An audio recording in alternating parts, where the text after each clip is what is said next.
Bonjour, bienvenue à cette série Au milieu d'eux. Le sujet que je vais traiter aujourd'hui, c'est le dynamisme. Il y a des gens qui m'ont souvent dit à l'abbé Luc qu'on te trouve dynamique ou des fois on dit ça de d'autres personnes. Ça peut être important d'avoir ces qualités, mais c'est toujours important de se rappeler que le vrai côté dynamique vient de Dieu. Alors, je voudrais utiliser une parole biblique qui est tirée de l'Évangile de Jean. C'est l'esprit qui fait vivre. La chair ne sert de rien.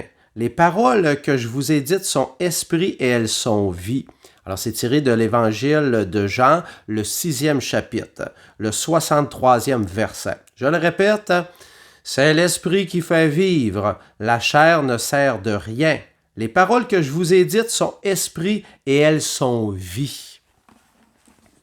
Alors, on vient de nous le dire, hein? L'esprit, c'est comme notre intérieur, la chair, c'est notre corps, c'est la vie matérielle, la vie visible. Alors, je vous le répète encore, le Seigneur nous a donné des beaux talents, il faut les utiliser, mais quand on fonctionne avec Dieu, puis on emploie ce terme-là du dynamisme, c'est pas un spectacle qu'on donne. On va chercher vraiment plus de profondeur. C'est la vie même de Dieu qui se communique à travers les personnes qui parlent de Dieu, que ce soit moi ou une autre personne. J'étais voir la définition dans le dictionnaire de qu'est-ce que ça voulait dire dynamisme. Alors, ça veut dire le mot puissant, efficace, qui apporte du changement. Alors, ça prend de la force pour faire ce changement. Alors, j'aurais peut-être une question à te poser ce matin, aujourd'hui. Comment te sens-tu présentement? Est-ce que tu te sens amorphe? Est-ce que tu te sens vivant? Tu sais que tout ce qui est vivant change. Hein? La vie, c'est ça. Hein? La vie, c'est pas stagnant, c'est pas statique, ça change. Alors, le dynamisme, là, c'est ça que ça veut dire. Quand Dieu est présent dans notre vie, il nous invite au changement. Dans la foi, Dieu veut nous transmettre son dynamisme, tout son aspect de création. Alors, c'est l'unique créateur, mais il veut nous faire participer à sa création. On peut bien faire des efforts, comme je vous l'ai dit tantôt, mais le vrai dynamisme, il vient de Dieu. Je voudrais utiliser quelques paroles bibliques, comme j'ai l'habitude de le faire, de faire quelques commentaires aussi sur des belles paroles bibliques qu'on a. On va dire par exemple, notre capacité, au contraire, vient de Dieu. Et ça, c'est dans 2 Corinthiens 3, 5. Alors la Bible nous rappelle que tout don, que tout talent, que tout vient de Dieu. Oui, on peut faire des belles choses, mais pour un chrétien, une chrétienne, tout vient de Dieu. Une autre parole. Dieu peut vous combler de toutes sortes de grâces, dans 2 Corinthiens 9, 8. Alors Dieu, il va aller au-delà de notre imagination, au-delà de tout ce qu'on peut lui demander. Il est tout le temps rempli de grâce, alors il peut nous surprendre par son dynamisme et justement, par le fait même, nous rendre nous aussi plus dynamiques. Une autre parole, l'infinie grandeur de sa puissance qui se manifeste avec efficacité par la vertu de sa force, et ça c'est dans Éphésiens 1, 19. L'infinie grandeur, je viens de le dire, ça ressemble beaucoup à la parole de tantôt, l'infinie grandeur de la puissance de Dieu. Parce que le mot dynamisme, je vous le rappelle encore, dans la définition, ça veut dire puissant, efficacité. Une autre parole, ceux qui sont les plus considérés, quels qu'ils aient été jadis, cela n'importe pas. Dans Galates 2, 6. Alors, quand on est dynamique, on peut peut-être vouloir faire de belles choses, mais il faut toujours se poser la question, est-ce qu'on veut prendre la place de Dieu? Pour une personne dans la foi, c'est jamais prendre la place de Dieu. Oui, on a notre place, Dieu nous a donné des belles qualités, des beaux dons, mais c'est toujours Dieu qui doit passer en premier. Et même la parole nous dit qu'on a bien beau avoir les plus beaux dons, à comparer de Dieu, c'est rien. C'est pas que Dieu veut nous dévaloriser, c'est beau ce qu'on fait.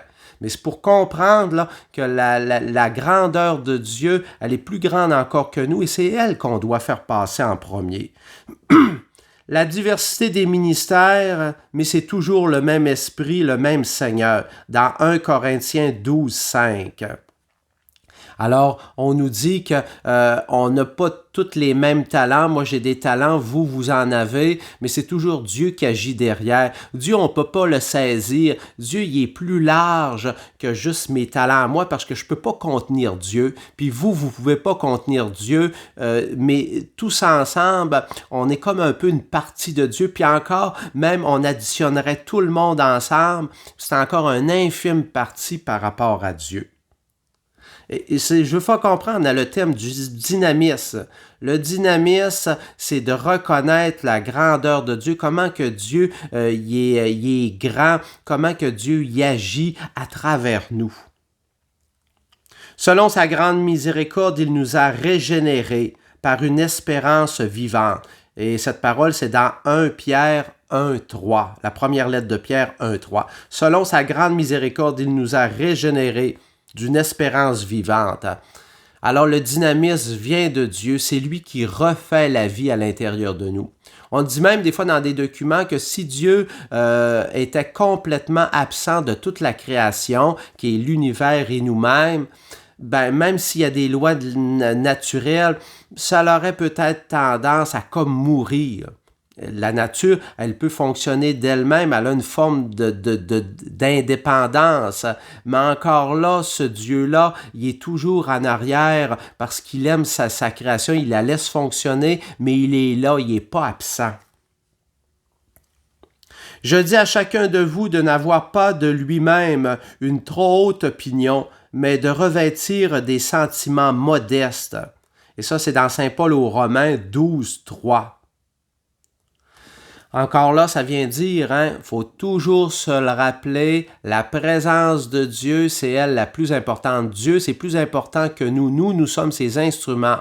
Nous sommes de beaux instruments de Dieu, mais on est des instruments. On ne doit pas remplacer Dieu. Dieu, c'est l'unique, c'est lui qui est le plus extraordinaire. Et c'est tout le temps à lui qu'on doit donner la place.